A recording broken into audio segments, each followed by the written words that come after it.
die. Just give me a second, because, again, my stupid computer is using the wrong speakers.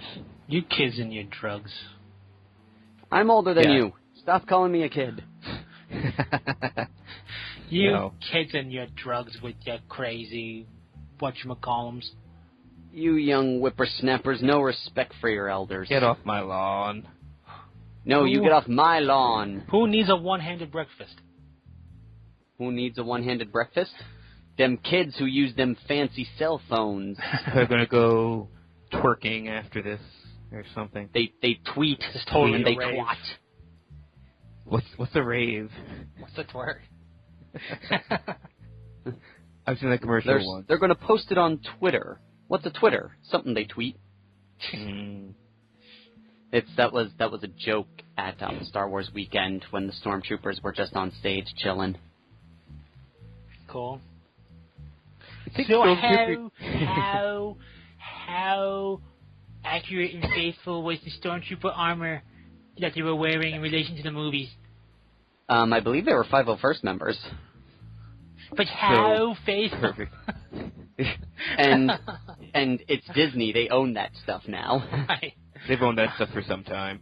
I'm just picturing what is inevitably those angry nerd kids going, I was at the Star Wars Festival, and Stormtrooper number 4 on such and such a day had the wrong handguards on his gloves.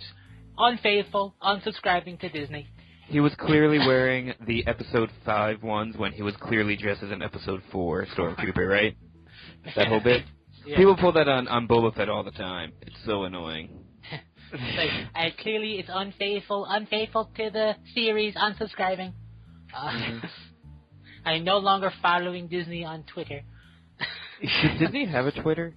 Everything has Probably. a Twitter. Even you have a Twitter. I do. I do? Yeah. I've seen it. I follow you. You say a lot of dirty things. Oh my goodness, I didn't know. If that might not be the real me.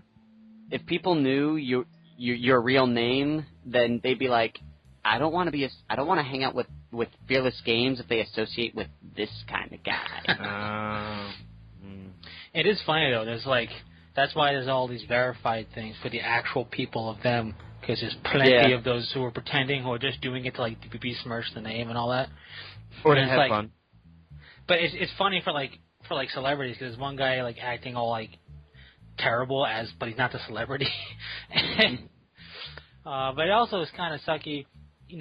I don't have the problem, but let's say there's got to be another Harrison Ford in the world, right? I'm not saying he has a Twitter because he's old, but and he broke his ankle. But yes, he did that while on the set of the Millennium Falcon. It's the Falcon going, honey, you dissing me? You don't want to play Han no more? Don't you dare! Basically. But let's say if he did, and he would get it verified, and then another actual Harrison Ford could never have a verified Twitter account. Yeah. And I was but I'm a real person too. We can verify it. Alrighty. Are we ready to go? Sure. I guess. Okay, in 3, 2, 1, break it down. No, I don't know. You're supposed to do the bebop opening theme. I can't do that with my mouth. Which one is that? Yeah. Yeah, but it has a whole breakdown. That one. It has a whole breakdown instrumental before, Yeah. Yeah, well, that's why I did the part after that. I went, okay, 3, 2, 1, breakdown. Boom, boom, boom, boom, boom, boom. That thing? And then someone else has to do the horns. James, you can do the horns. I don't know. Okay, here we go.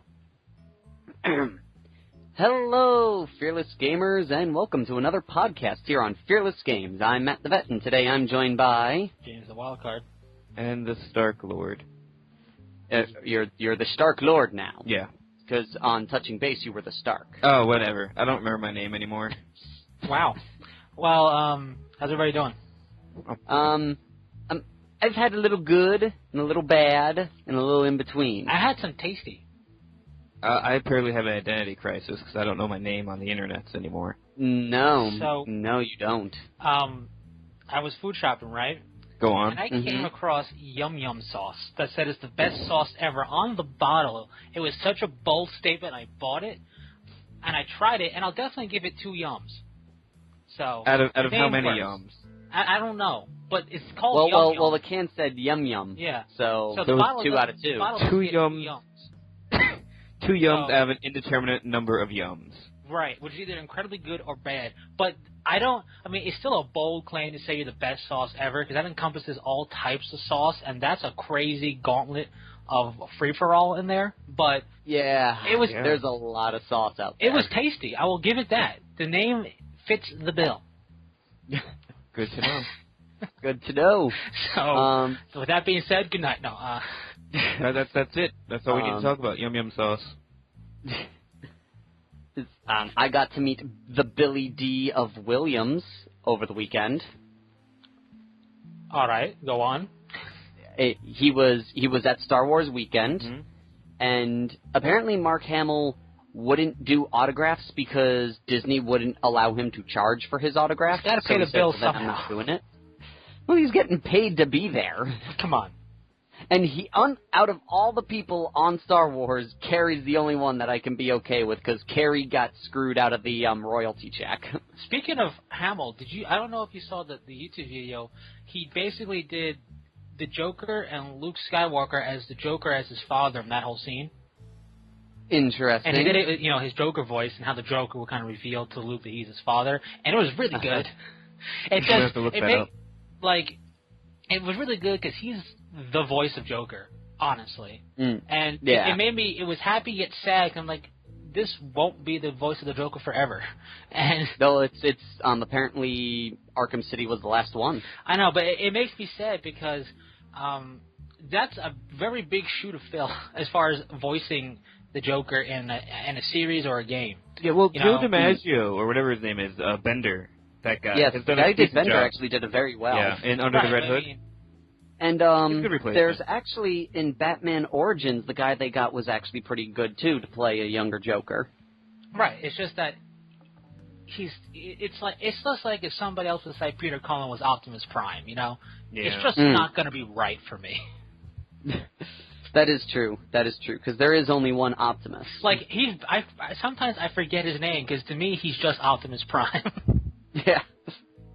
Which, did you know, speaking of that, did you know Megatron was the voice of the Mohawk Gremlin in both Gremlin movies? Yes. I didn't. I did not know that. I just learned that. I'm still not a fan of the Gremlins necessarily, but blasphemy. That was good. And also, the town was the same town set they used for Back to the Future. Yes, because that was a sound stage. Yeah, but and if you notice, there's one thing I never noticed before is in the scene where the dad's talking to his son when he's at the convention center, one, the guy behind him is the composer for the film or the producer. He's one of the dudes who made the movie. Two, if you look off to his left, there's an original time machine model from the original Time Machine movie.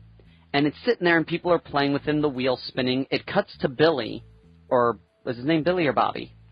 Either. Billy Bobby. Billy.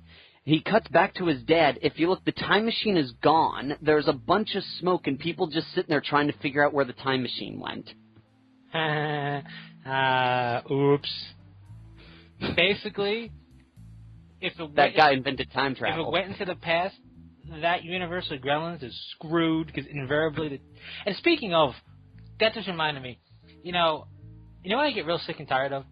What? When people battle the whole time travel theorem. Like, that's not how time travel would have worked and whatever. Nobody knows how time travel would work. Nobody has any clue. So I hate it when people are like, that's not... I mean, granted, Back to the Future had a great way of explaining it. I really like Terminator 2's whole one-way thing. Or Terminator, I should say. The whole one-way idea. Yeah. A very cool idea. I also like Time Machine's rule set for time travel. Right. I mean, there's lots of cool ways of doing it. X-Men has their way of doing it in other comic books, but...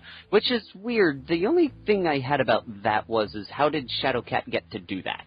Don't worry about that. In the movie, it's a mutation of the genes. Clearly lets you do whatever you want, but... Basically, they didn't want to introduce Forge and his time travel machine. I was fine with how they did that in that movie. Well, it was fun. Yeah, the only way I could figure it is they said they did experiments on mutants, so I was like, I guess they experimented and she got time travel. Well, but she phases through reality, so now instead of phasing through matter, she can phase through time. It's fine. It's fine. I enjoyed the movie thoroughly. It has nothing to do with that. But here's the biggest question. It's kind of like when you see people with crazy, useless talents. How did you figure it out? Yeah, like, exactly. I see phasing through walls. Like, you're running, you get freaked out because you didn't realize how close you were to a wall, and maybe she had a reaction or anything, and boom, through it, right? But how did you learn? You figure out, I can go back in time. Or you can send messages back in time. She figured out. Yeah, how do you figure out? Well, no, she can figure out that she can send people's minds. How do you figure that? time? Like, how did she realize she could do that? No, I don't care. It was a fun movie. I want to see an omnipresent comic book series about all the mutants who have powers who have no idea they have it because they're such weird existential powers they don't know how to activate them. Like, because clearly somebody's got to have this crazy power. There was never a situation where it manifested itself, and they never did something to try it, and you wouldn't try to think maybe I have this power. No, I don't have that. It's like that. There's a couple of them where you try to figure out, going, how did they figure it out? Like Avalanche. How did he figure out he could move the Earth? Right. Severe stress. The power turned on. He had no control over it. But I mean, there's some powers. Yeah, I know. Where, I totally get it. Or another thing is how did Wolverine it's one of those things like I think the worst type of mutant power I think to discover that you have is immortality. That and because you never figure out how it happens until you die. You don't even know that it happened. You just know that you had probably excruciating pain before. And also, I always have to say, as cool as Wolverine's power is, and or crazy super healing power where you're nigh immortal because of it, that's gotta suck hardcore because your power is basically, I can get hurt and then I can get back up, but I'm gonna get hurt.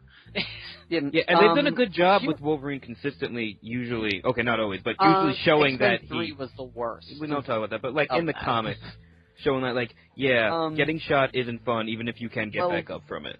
Well, Heroes also had a great line with that once, when one character says to what's the cheerleader? Just call Claire. her the cheerleader.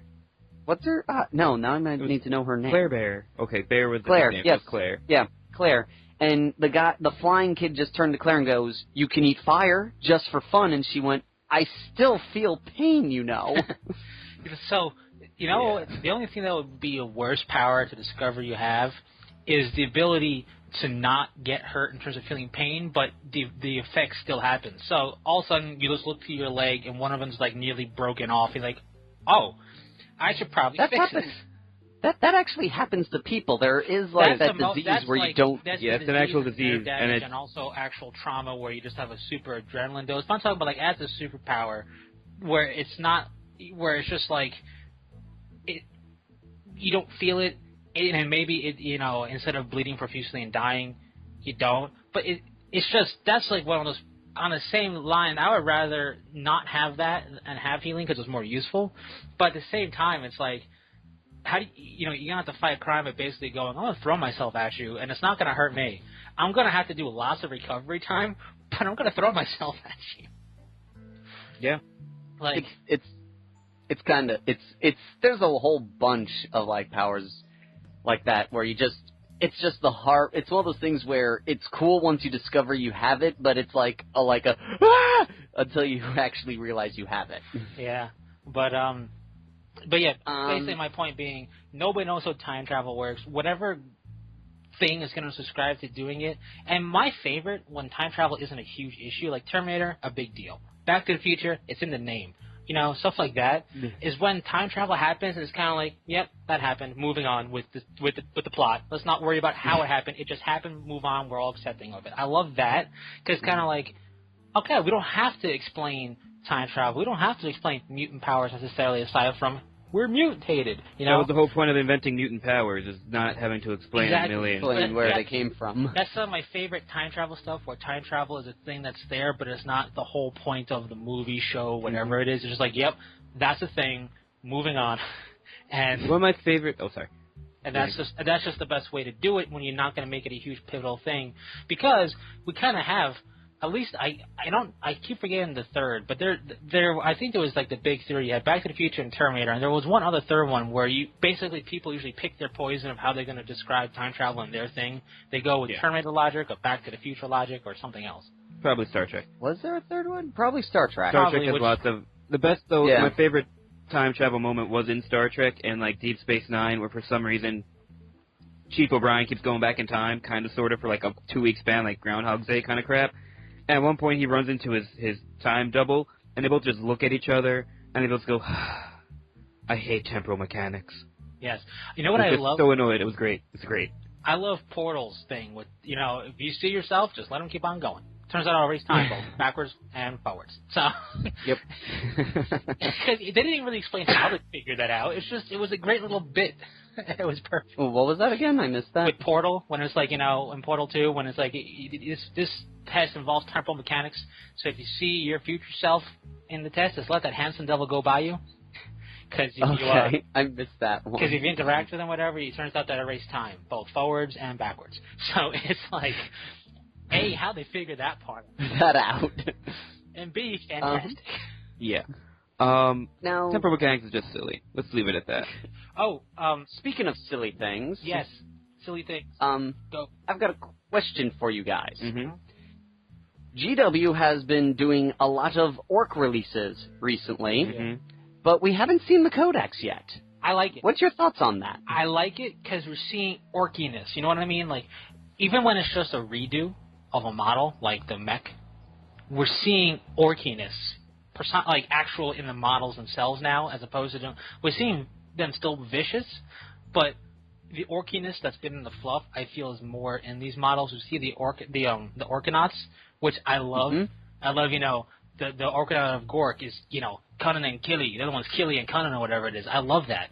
And I'm hoping it does build up to a codex, which is all signs pointing towards. And I think it's very fitting for an Ork codex because you're building up the Wa. It is. That's an interesting way to think about it.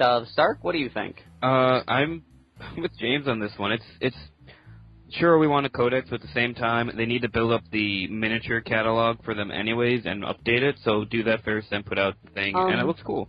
I love the flash kits. Oh, they do look awesome. I've always loved the flash kit concept, and those models are perfect. Yeah. And some people, I've heard some thoughts on this, and I'm curious about what you think. Is as we all, as GW has mentioned in the past, they feel that people purchase models over look versus rules on hand. Yeah. Do you think maybe they're testing that water to see if the models sell more before the book comes out? To an extent, that would. I mean, let's look at it this way: every time something new is released, is a test. The Space Marine Codex was a test of what's in there versus what. For example, Centurions, silly looking stuff, right? But maybe some people like it. Maybe once they see the rules, they'll buy it. So everything you do as a company is a test. And don't get me wrong, the flash kits look great. The new mech thing, shock attack gun, whatever, looks more orky. The Orkanauts, whatever they're called, are cool. Is it a test? I'm not going to necessarily say it's a test because it's Orks. Those flash kits are flash kits. Now, if this was Space Marine stuff, where you can buy a model because it looks cool and put it as a sergeant in your tactical squad or in your assault squad or something like that, then I would say it's more of a test because it's a model you're buying because it looks awesome. Who cares what the rules for the actual squad is, right? Like if this was something with Space Marines and Vanguard veterans were not known what they were yet, but they released the kit beforehand, I would say that'd be more of a test because, hey, Space Marine players can pick it up and use it as a commander, as a sergeant, or whatever it is, or as regular assault marines that look cooler. Because the Ork model of flash kits is flash kits and there's really nothing else they can make them to be, maybe it's a test to see if people are going to go, now I'll buy them because they're cool. But even without the rules, everybody has an idea of what the rules are. These are shooty Orks, really shooty Orks, and they're super shooty, yet their Orks are terrible at shooting. So, if that makes any sense. I mean, sure, it's a test, but I would say it's that theory would be more of a test for Chaos Space Marines, and even Imperial Guard.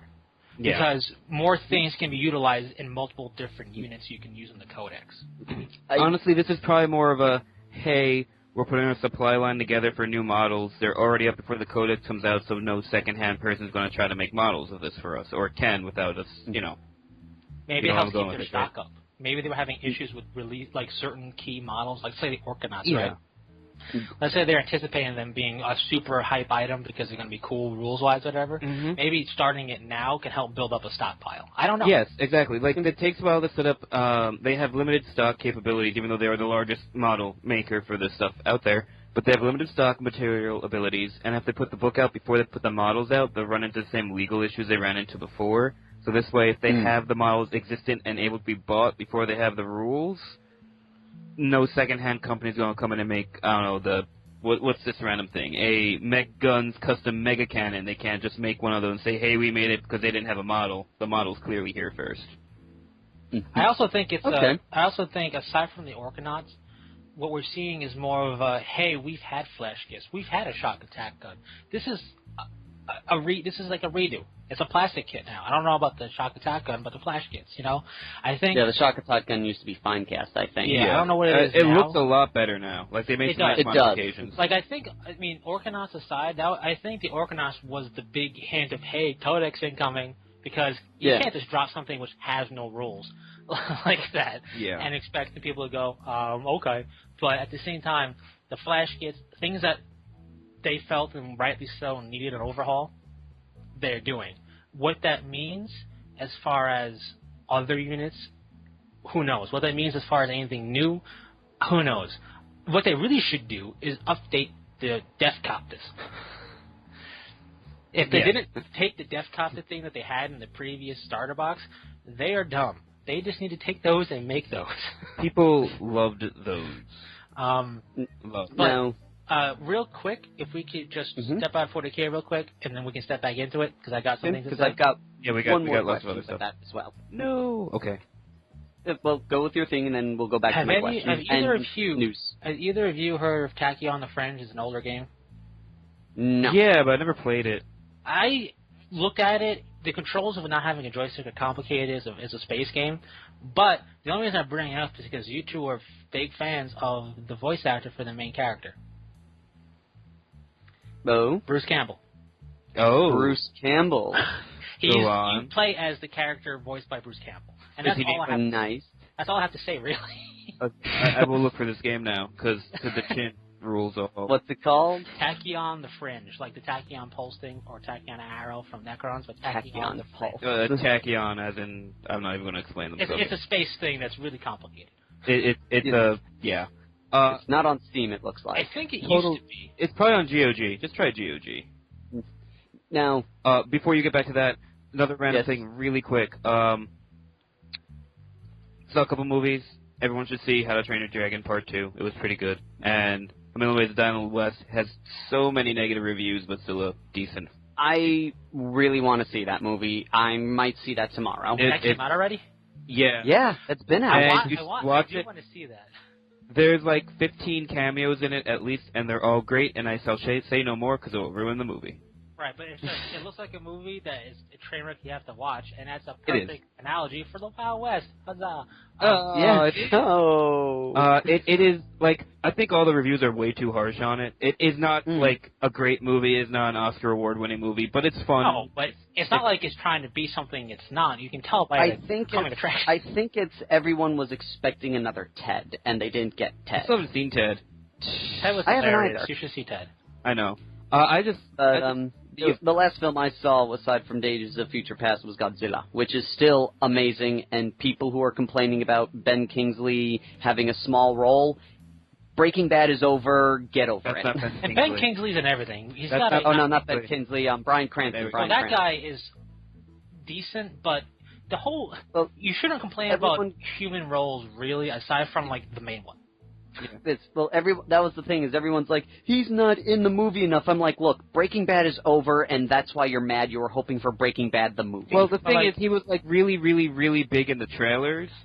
So, like, I thought he'd be in it more. But people do like the actor, and I guess it sucks him that he's not in it more, but whatever. He'll do some other great movie, and you'll forget about it. Here's the thing, doesn't matter. is when your cast member says "and" in the movie, he's not going to have that big a role. Yeah, but people watch trailers, man. It's just like they watch the main trailers were like him for like the entirety of them.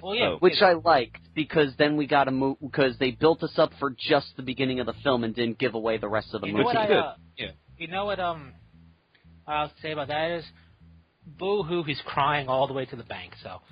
Yeah. Yeah, and he'll do some other cool movie for all you people that like him, because he's a great actor who'll do great things. So and for good news for people who like that film, apparently the director is already working on a sequel. He's just waiting to see if he can use the other Toho monsters. The sequel is going to be called Rampage. The first game was great. The sequel game was terrible. anyways, But back to GW. anyways, I got some other news. Mm-hmm. The first is for anyone who owns a digital copy of a codex or a rulebook or anything, you may have noticed that they have not been updated with the PDF FAQs yet. Well, I sent an email to Black Library, and they say they are currently working on it, and it should be within the next 2 months. So June, July, we should see the digital books get updated to incorporate the FAQs. They better. Speaking because of that's Black the whole point Library, of digital. Yep. It's easy enough to find the codex on Black Library, the digital stuff, and stuff like that, and the erratas and whatnot is on there, and it's easy enough to find. Would it kill GW to put a link on their site to the erratas on Black Library? Because it took me a good 5 minutes of just helplessly circling their site to realize, wait a minute, they're also utilizing Black Library for stuff, and then I went there and I found it.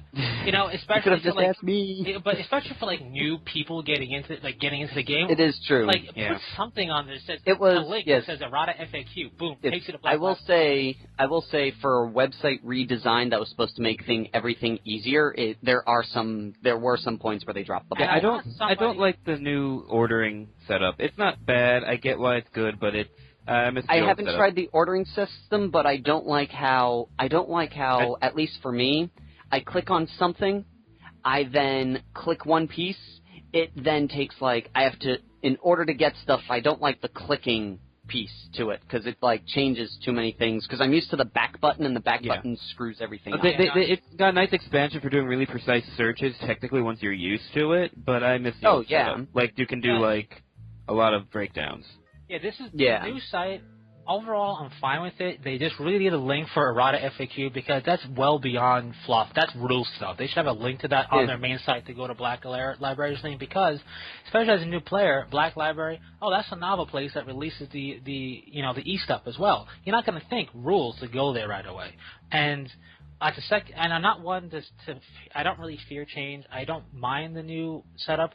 I just, from nostalgia's sake, I do miss the old school website where they had all those cool articles for converting and painting and doing terrain and doing stuff like that. Yeah, they don't do that a lot Dreadnought, anymore. huge article where they showed a 4-legged Dreadnought and other things like that, and they had stuff for the art. I do miss those a lot, and I do wish they could have maybe archived those and done something with them, but whatever, it's not, you can't carve a spilled milk, you have to move on, but that is one thing that was really cool that I hope GW tries to bring back in some way, shape, or form. Yeah. One thing is, before I get to the topic that I have a question about, is I do like the librarium. I thought that was a cool idea. Mm-hmm. Though I kind of personally, this is just a personal preference, I think they should have held out until the rest of the codexes came out to do this. True. Because I think this would be better if it was because I look at this, I'm like, oh, this is really cool, but I know there's 4 or 5 armies that are not in this. I think I'd wait. Dumb question. Is the librarian that all the pocketbooks together? Oh, it's all of the it's the rule book and all the codexes that are 6/7th edition. Yeah. Whoa. I'm sure that's I'll put a link in the I'm on the site. It's $375. That's a lot of money. Not bad considering what's in there. Yeah, I know. Yeah. It's still it's a lot. It's a better. It's a lot of money. To be perfectly honest, it's I think a better value than the limited edition Maelstrom thing.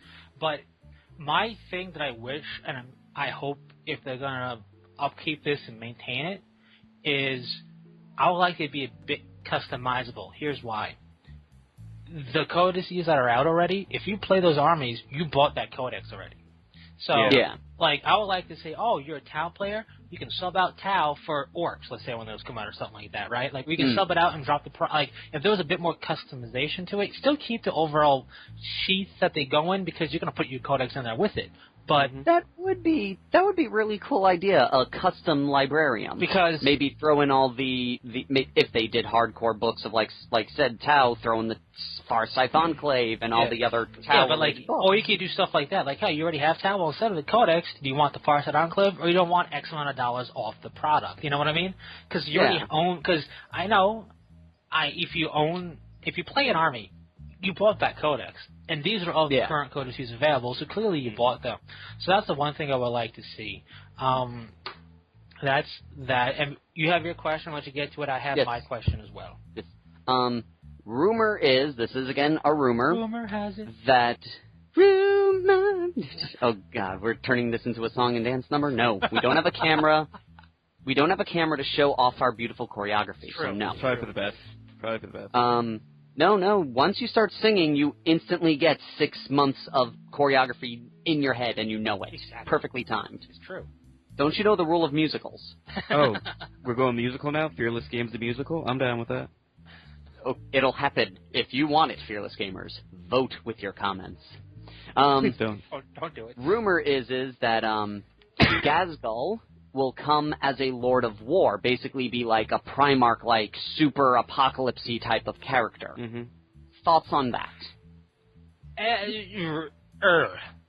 Sure. Here's the problem with that. Here's my problem with it. Mm-hmm. Ghazghkull is a tremendously big and powerful orc. No doubt. You know? Belial fought him. They had a titanic struggle. He nearly died to him. But he survived. Here's the other thing. One of Ghazghkull's biggest nemesis, which I think would really make no sense if they made him like a data sheet Lord of War Primarch type of, like, if they had something that big, was Commissar Yarrick. A human commissar. You can't. I don't care how much you hate something. You really can't be considered. And Ghazghkull considers him the greatest nemesis. human fighter. Yeah. And if you're like demigod level, you're not going to consider a human commissar your best nemesis. You know what I mean? Like, hey, but he's a commissar with a laser eye and an orc claw hand. Here's another thing for everyone who isn't aware. When he fought Belial, he said he's almost as good as Old One Eye. Exactly. So he says that Yorick is better than a Terminator he wasn't a Terminator Lord. He was just a regular Space Marine. But still, he said a regular human dude was better than a Space Marine. Well, Yarrick had the seething hatred that basically thwarted him in Armageddon, which was a huge thorn in his side. And Belial, I think, is more of, hey, this planet doesn't matter to me as Ghazghkull, but you're almost as good as him because you're fighting me head on, and you're really making me annoyed type of deal. Here's the thing with that. If they're going to do that, then I want them to acknowledge Dawn of War series. I want the Warlord Gorguts as a special character. Because he's still alive, and he was the orc nemesis throughout all of Dawn of War 1. Gorguts! Yeah. Over there! Because Gorguts was basically Dawn of War's Ghazghkull. And Gorguts is a character I want to see return in something, because he was great. He was... they actually mentioned Ghazghkull with him in that. I know, but it's just like... He's like, bigger than Ghazghkull, you stupid git! No one bigger than him! But, like, if they're gonna elevate... Or that other dude, what's that other guy, that other big war boss? He was the one who convinced Ghazghkull to help him on... Oh, he was a big mech type of deal. Okay, like, I thought he was another war boss. He's Orky Society. He is a war boss, but not like, in terms of D&D classes, he's not a war boss. You know what I mean? Yeah. Okay. But, I forget his name, but he's still around, I think. Yeah, they should put him in the codex. Asdrag, maybe, I forget. But then make mech boys like troop choices or something. But you're right. If they elevate Ghazghkull, they have to put someone in replace for him in the codex, right? Yeah, they do. And who better than Warlord Gorguts, the head taker? But give me his head. Why do you want his head? Because that's where the skull is. I'd look stupid with his foot upon me stick. And perfect logic. I can see no flaw in his argument. But no, there is no flaw in that argument. But here's the deal with elevating Ghazghkull to that high of a level. I mean, he as far as orc goes, he is brutal. He really is. But he is still just an orc war boss. He is the Marneus Calgar of orcs. So then you have to question, well, if you're going to elevate Gazgul, then you got to elevate Marneus. And if you're going to elevate Marneus, then you got to elevate Abaddon, clearly, because he's the emo, whiny boy of the Chaos Gods, because he has all their powers. So, like, you have to have Abaddon be Apocalypse level at that point, because who else? I mean, he's basically a mini-clone Horus at that point, you know? Yeah, supposedly. So, like, if you're going to do that to one, that sets a dangerous precedent for all these other super powerful characters like Marneus Caligar, who has the rule God of War. And then, you know, Abaddon, the chosen of the 4 Chaos Gods. You know, like, those two are the biggest ones that stick out in my head. And then it's like, well, you didn't get to the point of a horrible potential of landslide. Okay, now we got to make Space Marines stronger and Orks, more numerous, and Imperial Guard stuck here, and that is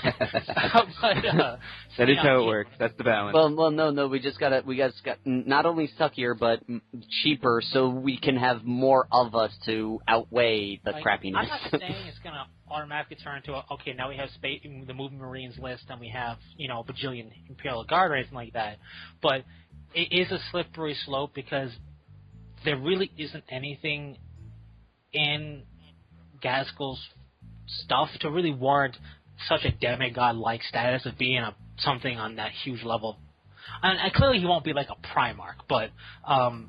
Well, that's like that was just like the description, like a Primarch is. Yeah, but like being a Lord of War has a certain connotation, and that is a bit of a slippery slope because I can see it in my mind already. People going, well, Abaddon, Marneus.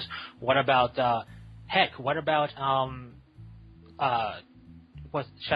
Commander Farsight? Because he's got for every life he kills, he gains that many years of living. Well, let's say the person was killed at 40 and would have died at 80. He gains 40 years of life. So. Yeah. All that experience, and then what about, the Chaos Champions around since the Horus Heresy, 10 millennia of fighting, and you got all this craziness that could happen. Not saying it would, but it does set up a gash in the armor for people to go, well, hey, wait a minute, if Gazgul's this, what about this? And, although I will say, speaking of Primarchs and stuff, what's your thought firstly before I go into that? The vet. It would be interesting, but again, I can see a lot of people. I could see it being a bit of a backlash because there are players that have him in his list, and in certain tourney scenes, he may no longer be usable because he's a Lord of War, and thus that would ruin a lot of list builds for tournament players that play with him. That is true. Because I don't know his current... Actually, his current rules I do know, because he hasn't had a codex out yet. He does certain stuff to let you take, like, Meganaz's troops and stuff like that. And he was more, doesn't he? Like, he was more often, or better? Aside from that, he can actually change your army list setup, kind of like how Belial does, but not to such an extreme degree.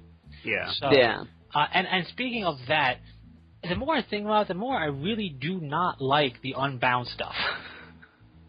I mean, because what I just said... The whole the Force organization chart is why you, aside from liking certain armies, is why you inevitably pick one. Because the Force organization is the way I like it. Like the Dark Angels, if I so choose to play out of my comfort zone and go super fast, I can take Sambael and go Raven Wing on people. Or I can play in my comfort zone and make terrible armor saves with my Terminators. Because of Belial. And... for me, Unbound takes away something that made 40K unique, which was saying, okay, this is a troop choice. This is your elite and heavy support.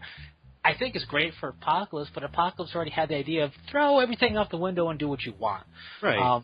And me personally, it's just, I'm not saying it's going to take away tactics.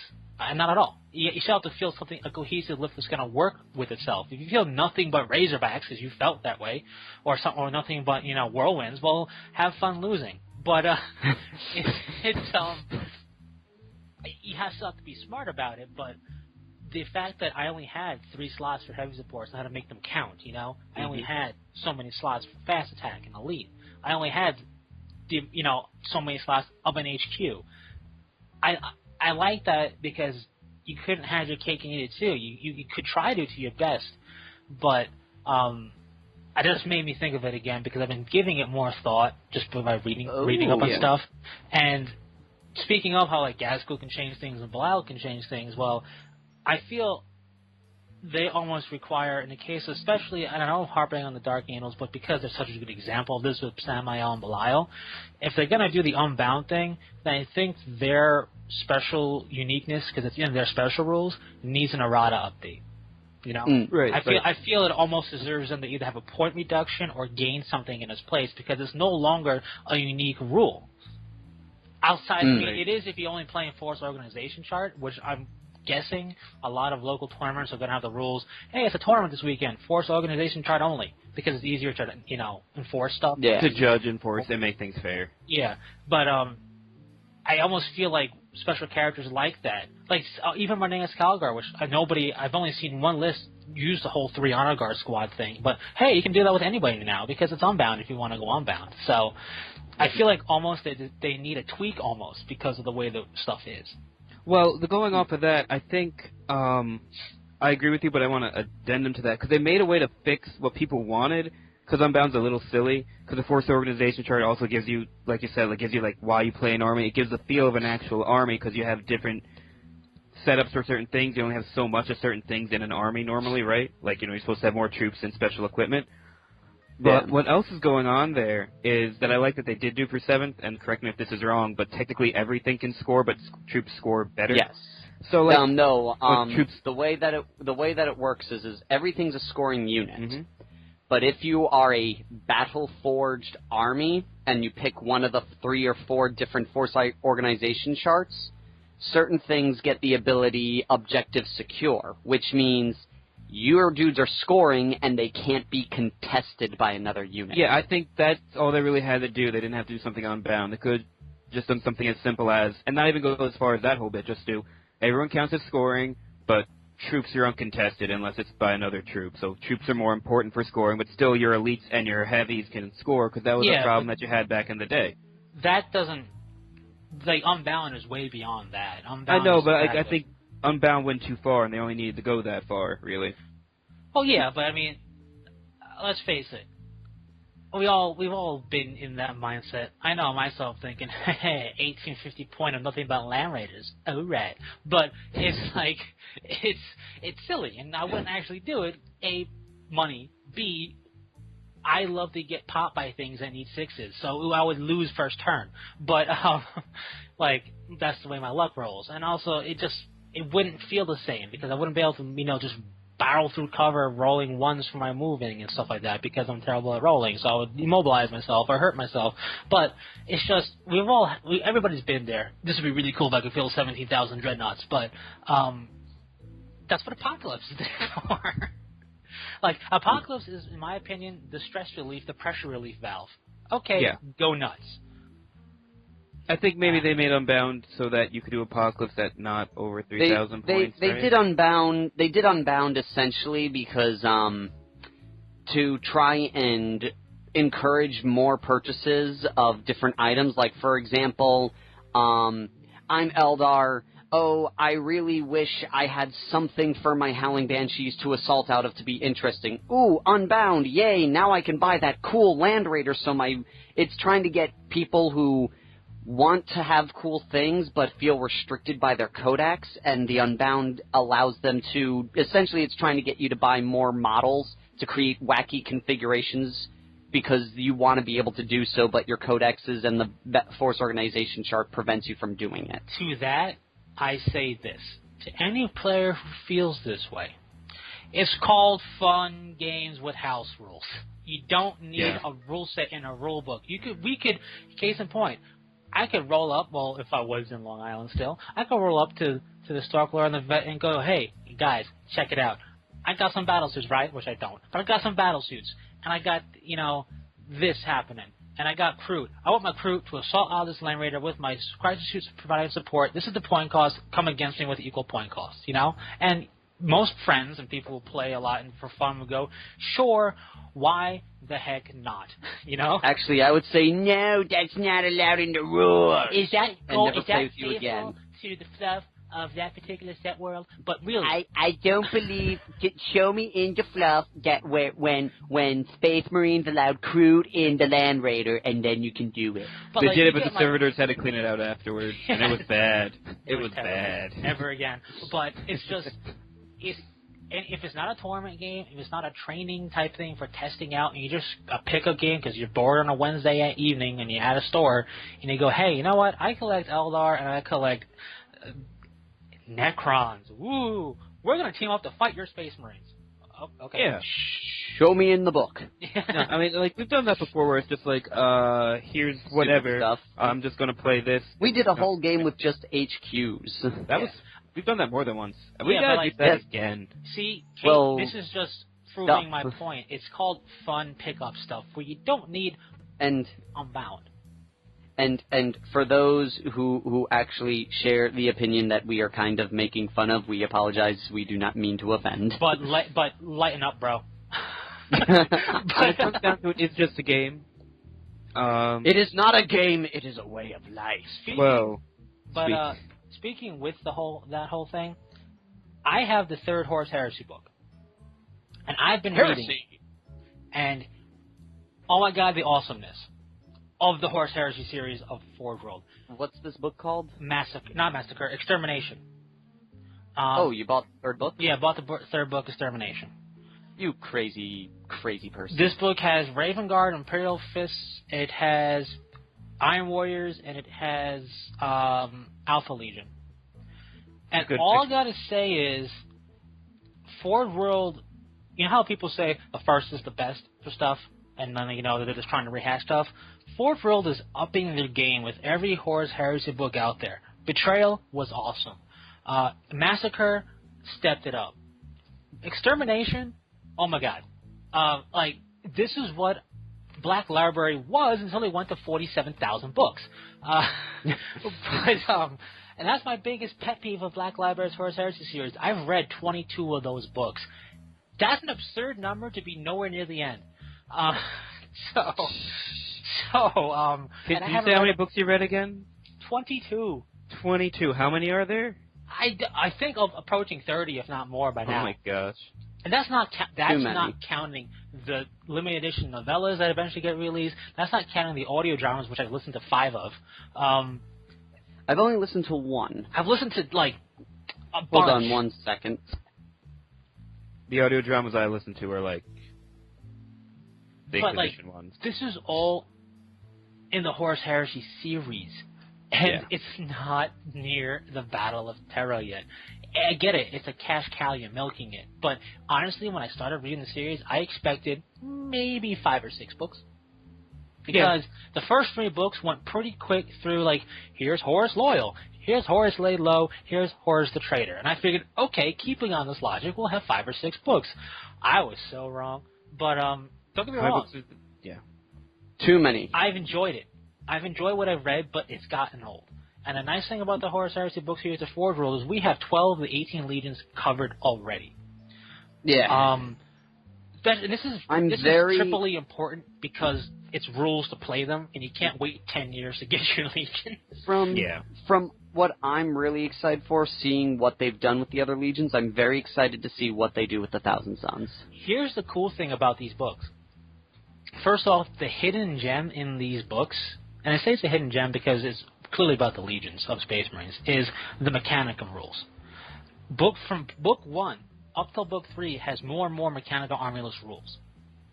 Yes. Which is cool. Plus, you get a whole bunch of campaign missions. In book 2, there's special missions to represent the fact that you may be low on ammo and you could run out of ammo for a squad. Which is really cool to play if you want to do a zombies apocalypse thing with your Space Marine squad trying to get through a city. You could use rules like that. That's cool, thinking outside the box that way. In book 3, they go over some naval vessels, not rules for BFG, but they go over what's there, just in fluff, which is cool because that's always the one bit of fluff kind of left out of everything in 40K. They actually recently addressed the whole BFG question that everyone's been having. Well, that's good, but at least on the fluff level, because when you see, I get it, the Codex is for an army on the ground, but they got to the planet somehow. Let's talk about that a little bit. But in Book 3, they hinted at it since Book 1. They've been talking about legions that are not in those books yet. In terms of certain things, like, these guys are just as vicious as blah, blah, blah legion, right? Or whatever it is. Or, you'd be hard-pressed to find somebody more single, determined-minded, except for this legion. Stuff like that. But in Book 3, we've seen two things. First off, this is the first time we actually got references to the Dark Angels, which makes me happy. They're known as the First. What's the reference? Well, first of all, they're known as the First, or Angelus Tenebrum, or Dark Angel, because that's Dark Angel. But basically, they call them proto-legions when they were being created. After the First, the Dark Angel proto-legions, the Emperor created the legions differently. So if that's affected into rule stuff, that'd be kind of cool. Basically, the Dark Angels were created differently from every other legion. Because they're awesome. Well, because they were the first, and maybe he figured out a way to streamline the process. But that could relate into cool rules in the Horus Heresy. Yes. But and they deserve it because they are the first. Yeah, and they are the first. And we actually got a reference to the fact that they have martial prowess, because they always talk about about secrets with Dark Angels, but they would talk about how the Dolores blades of the Dark Angels, they basically ranked 3 specialized squads from legions, and the Dark Angels were ranked amongst those 3, which is kind of cool. Just because oh hey, that means a cool new special unit, awesome stuff. I wish I could play in 40K, but anyway, but that's cool. We also got reference in the 3rd book to the 2 Lost Legions. Oh. What's cool about that is we got references in the Horus Heresy novel series of this, but in the Horus Heresy novel series, real quick, one of those legions was thought to be disbanded and absorbed by both the Word Bearers and Ultramarines, which is why they're the 2 biggest legions, as far as those leftover warriors who proved suitable. In Book 3 of Horus Heresy, we get reference to at least one of the legions being a failed trial, a failed experiment, a failed legion. Something went horribly wrong. I want to know why. I want to know what these legions were called and what they look like and what happened. And there was too much sugar and there was too much spice and not enough everything nice. Everything nice. But and they flushed it down the toilet in the southern hemisphere instead of the northern hemisphere, so the swirl was different and it screwed everything up. But there may be the fact that they talked about it in such a blatant manner, it was so blatant as far as name redacted and stuff like that, but clearly pointing at these 2 Lost Legions. Maybe we'll see some stuff on them a little bit, which would be kind of cool. Maybe it'd be one of the few things GW actually has revealed that's a secret. But through that, and what's cool is we got a reference to that through the Alpha Legion, and oh my god, if there wasn't, I don't even know if anything I read in the Horus Heresy books was true about the Alpha Legion. Because because that's how much in-depth and secrecy and lies and how much they were a secret formation before becoming a legion. And we all know about the Primarch situation with the Alpha Legions, do we not? Yes. But the twin thing? Yeah, the twin thing. They don't even make reference to that. In fact, they do, but the guy, the historian writing the book, because it's written through the idea of aftermath of the Horus Heresy, is that's such a ludicrous idea. That can't be possibly right. Just like that, he wrote that? Yes. And then there's a cool thing to the origin of the Primarch and how the Primarch was found, and every single thing he wrote was, there was recounts, and one of the big accounts we've had for a long time was that Horus found Alfarius. Alfarius launched a surprise attack on Horus's flagship and got all the way up to Horus before Horus could stop him personally and figure out who he was. And they wrote all that, and they said, this is a lie. And they wrote another big one, this is a lie. It was really cool they did it. Normally I hate stuff like that. But Forge World has a talent for making Space Marines sound like they're supposed to be, and making Legions sound like they are. And this brings up my question amongst all this rambling. Granted, you may not know because maybe you haven't read the rules, but you have probably heard on the internet how people prefer 30K over 40K for Space Marines. Yes. And I'm becoming a believer of that. And let me preface it with why. Forge World, I feel, has a bit more freedom to do what they want with the fluff of stuff that they make up, insofar as they don't ruin it. You know what I mean? And the Dark Angels decided to make that color pink and dance around with unicorns. That would not be allowed. But they can develop the fluff, I think, to a greater degree of flexibility because they're not stuck to a certain, let's say, size format of a codex. Imperial armor is huge. The Horus Heresy books are huge. They're good fluff-wise is making, I feel, these Space Marines feel, not some, I guess they're making them feel like legions. And it's not so much the legion size thing, but these Space Marines feel grand. Even in this darkest moment of the Imperium, these Space Marines feel like superhuman champions of the Imperium, or superhuman traders of chaos, you know what I mean? They don't feel like armored up peacekeeping forces like they do in 40K to me. And another thing that helps that is some special issue war gear. I mean, basically a Raven Guard gets stealth power armor where they can cloak. Awesome. Why? It makes perfect sense. I mean, you have like these headhunter squads. James, like, what? You just converted me. Like, they have that. They have things like the Alpha Legion has they were the originators of the special issue ammunition. They have theirs that they use to murderous effect on Isstvan 5. You know, the Imperial Fist have these void hardened armor at a reduced cost and for free because they're like the best at naval warfare type stuff like that. And it goes into the special rules. One of the special characters, who by the way is widely believed through Fluff and whatnot to be the originator of the Crimson Fist chapter when they break up into different chapters, which is kind of cool. Cool. In his title, he's called the Crimson Fist, which helps that thought. But he has a special rule called Hammer Blow. Basically, he's equipped with a Power Fist. He can attack with his Power Fist as normal, or he can reduce his attack characteristics to 1 to use his Power Fist and ignore the Unwieldy rule. And if he's charging, he still gets his charge bonus, so he gets 2 attacks like that. So basically, you do it on the charge, especially against somebody like a champion, right? But but stuff like that just, and it makes, when you think about it, like, yeah, sure, why wouldn't? I mean, not even Marneus has that. He's the god of war, you know what I mean? And that has titanic strength, but as rules. So that's cool. Like, it just makes him feel a bit more Space Marine. Like, he is a genetic super soldier with power and armor. Why wouldn't he be able to, gather up all his might and punch with the Power Fist at initiative, basically, you know? And the more I read about, not the special character rules, but stuff for the, basically it's like chapter tactics on crack, because it's war gear and rules and formations, or units that they get as special. It makes the Space Marines feel more, Adeptus Astartes, or in this case Legion Astartes, but they feel more like Astartes and less like armored up. Okay, guys, you're rebelling against the Emperor again. We're going to smack you around, and then we're going to leave. You better not do it again. Or we're going to retake this Ork world, or we're going to punish the people who made this a terrible, terrible galaxy, the Chaos guys, you know? Like, to me, these books really personify Space Marines, and I really am digging the 30K Space Marine stuff. Any thoughts on that? Any thoughts on what exactly? The idea that maybe Forge World has something going with these Space Marines, and do you think maybe GW is going to be looking towards, because if I remember correctly, we got, I don't know which came first, but we have Graviton weapons in 2 different areas. Yeah. Yes. I believe Horus Heresy came out with them first. I don't remember, but do you think that, like, well, obviously, I don't know if you guys have read the books as I have, but I'm not saying... Yeah, because I remember someone posting the rules and going, yeah, they work just like in the Horus Heresy book, in the Horus Heresy game. All right, I wasn't sure which one came out first, I can't remember back that far, but, obviously I have a bit more information in front of me from reading these books that I feel that the 30K is cooler to play for Space Marines, even though I've never done it, it just seems like it's cooler. Do you think that Forge World, and the stuff you read, because you've read some Imperial Armors, Vet, right? Mm-hmm. Yes. I have. Do you think that...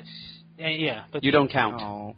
You don't count, but do you think that Forge World has a bit of a better way of wrapping people into making things seem all the hype they're supposed to be? And do you think that maybe GW is keeping an eye on what's going on in 30K to further adapt it for Space Marines and 40K whenever they get the inevitable next codex?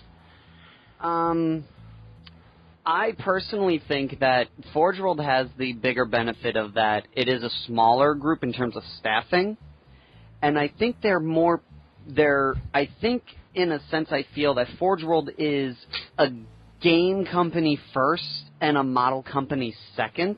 Which is funny, considering they started off making super quality models. Yes, which is where I think is that I think they put a little bit more.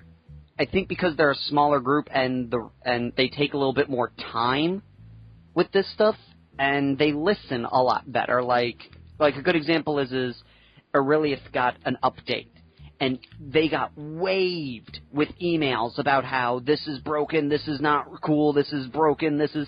And then literally within 24 hours, they had an update for him to account for what people were saying was bad, was good, what should be changed. That's actually pretty cool, because... Yeah, they did it even with, when the Apocalypse rules came out and they said, Holofields are now, give you Stealth and Shroud. They went, wait, that's so unfair, blah, blah, blah, and they went, fine, and with, in a day, it switched back to an invone save. It's careful territory. You don't want to seem like you're cowing to the masses, but at the same time, yes. You want to make sure your rules are balanced. But would you agree or disagree to the first part of, do you feel that Forge World has a really good job of fluff and representing fluff in rules in comparison?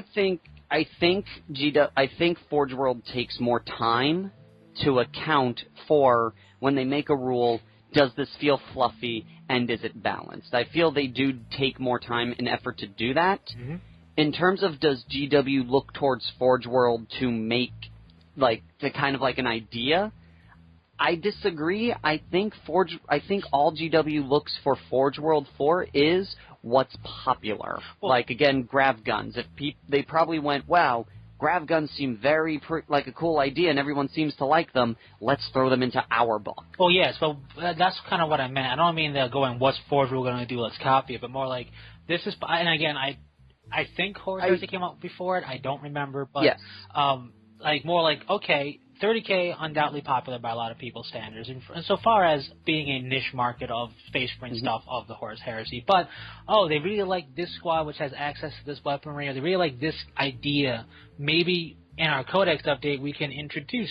I'm going to use it because the only name I can think of off the top of my head are the Destroyers, which utilize banned weaponry. Maybe we'll introduce that as maybe a special unit, or I'm not saying they will, but that type of thing. I don't think they do as much.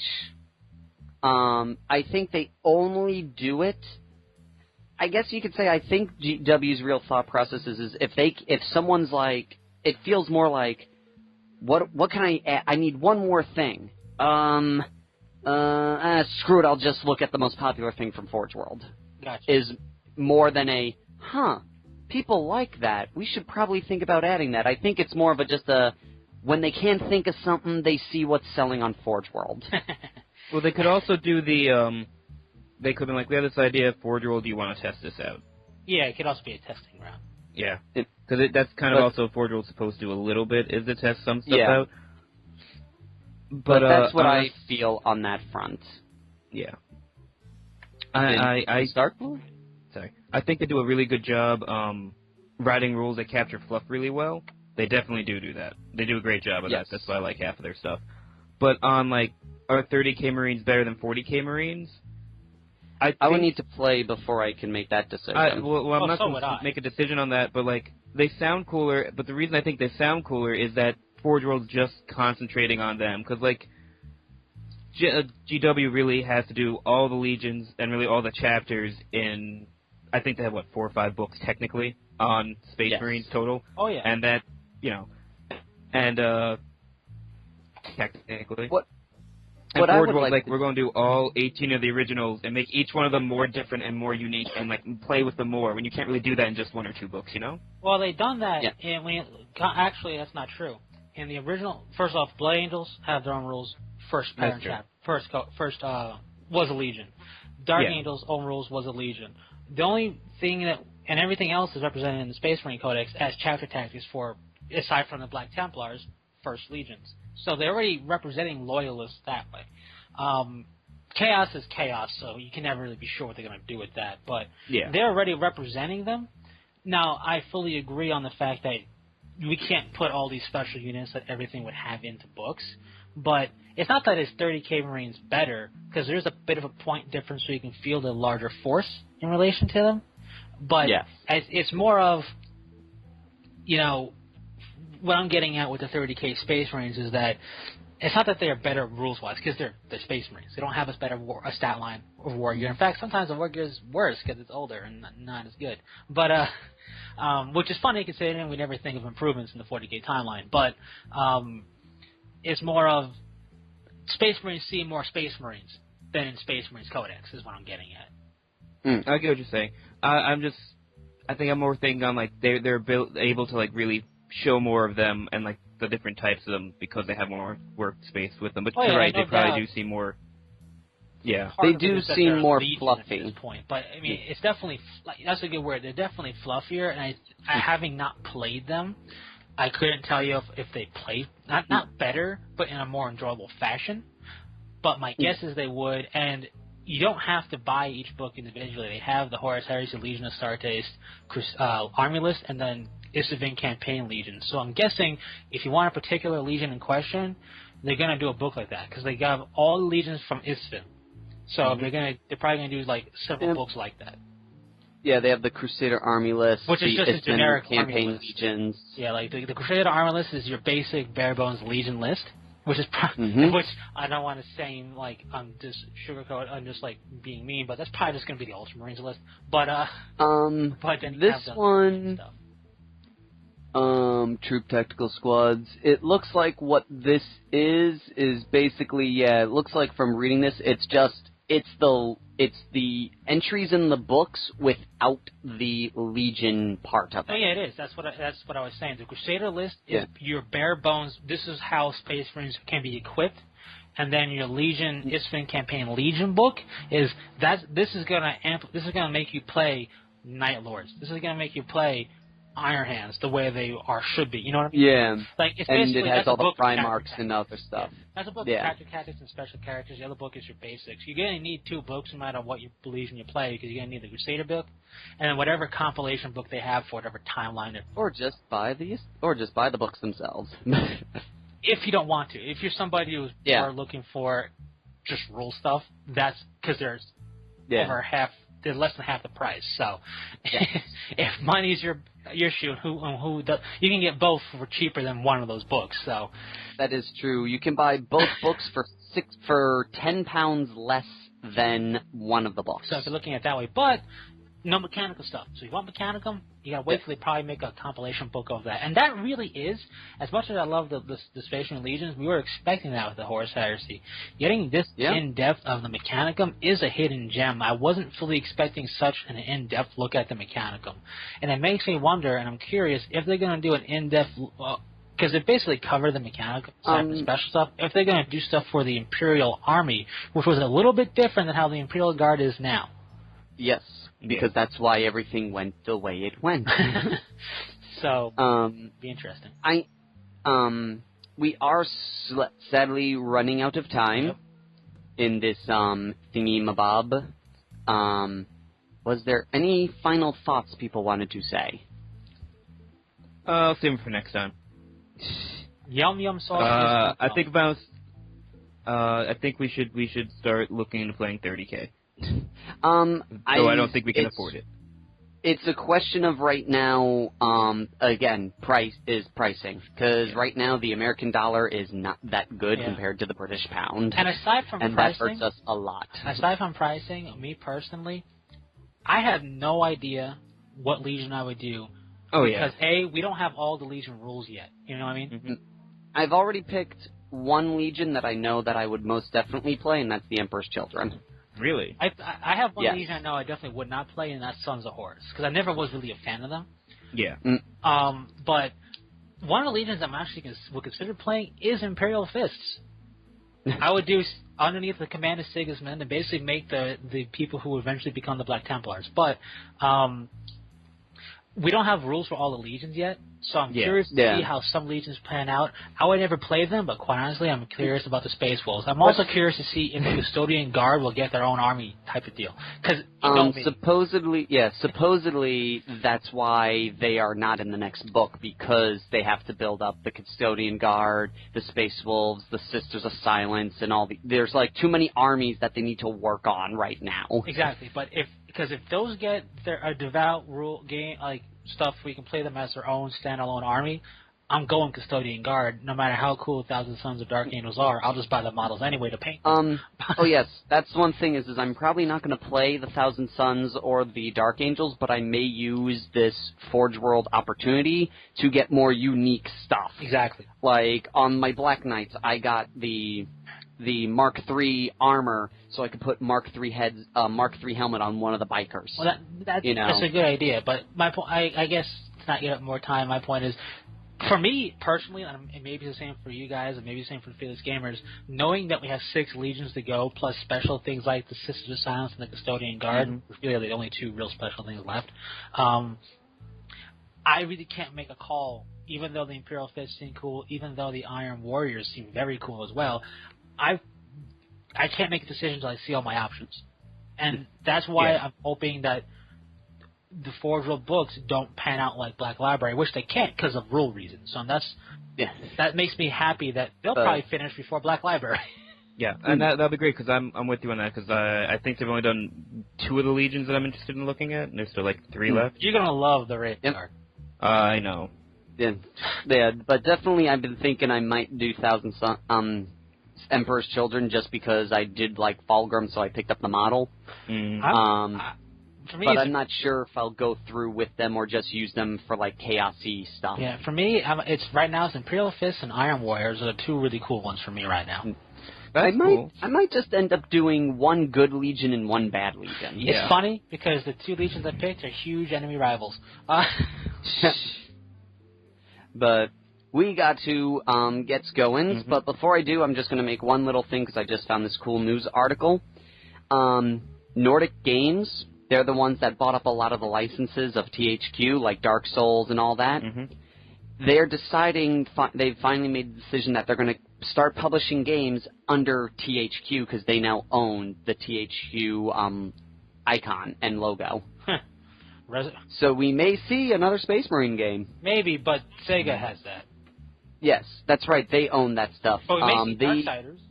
Yes, they own Darksiders, Red Faction, and MX vs. ATV. I can't wait. I don't even know what that is. That sounds like a bad racing game. It's a race game. It's dirt bikes versus ATVs. Yes. And I can't wait. But I really want Darksiders 3, damn it. But well, you do know that as soon as they bought it, like 4 of the 5 developers emailed them going, look, here's what we wanted to do with the game, and don't be afraid to ask us to help, because we will so totally do that for you. In other words, give us a job. They seem like drug addicts, like waiting, don't worry, man, we got this for you. But if you need any help, I swear, I won't use the product too much. I'll push it. But, so, with that, that is all for right now. So thank you all. Yeah, so yes, thank you all, and if anybody's following 30K, what legion are you most interested in seeing rules for, or have you already seen those rules? And what is that legion? Yes. And have you picked a legion yet, or are you still holding out? The most important question, do you like yum yum sauce? Inquiring minds want to know. I think I'm going to order some on Amazon right now if I can. Hold on, I'm going on Amazon right now. With that, it's an art. Thank you all for listening, and if you haven't subscribed, check us out on Facebook, and until next time, Fearless Gamers, this is Matt the Vet. James the Wildcard. And Stark. Saying take care. Bye